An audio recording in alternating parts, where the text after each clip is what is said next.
কোনোবাতো definitely লাইফত এনেকুৱা আহিব তোমাৰ লাইফত যোনে কেতিয়াও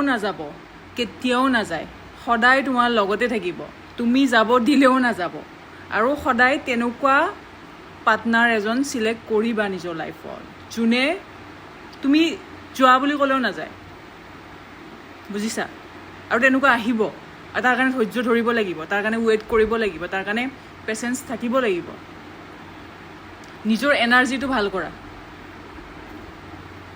পজিটিভ ভাবা ষ্টাৰ্ট কৰা পজিটিভ থাকা নিজৰ কৰ্মাটো ঠিক কৰা তেতিয়াহ'লে ডেফিনেটলি পজিটিভ মানুহ ভাল এনাৰ্জি এট্ৰেক্ট কৰিবা বেয়া এনাৰ্জিটো আহিবই কিন্তু বেয়া এনাৰ্জি তোমাৰ এদিন দুদিনতে তুমি লাট মাৰি দিবা কাৰণ তুমি গমেই পাবা যে ভাল নহয় ঠিক আছে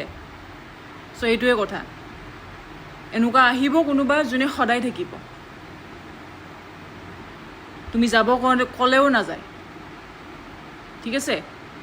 কিন্তু এই ফকতীয়াবিলাক আহিব সদায় থাকিম বুলি ক'ব আৰু নিজৰ স্বাৰ্থটো হোৱাৰ পিছত লাট মাৰি দিব তোমাক ঠগাই গুচি যাব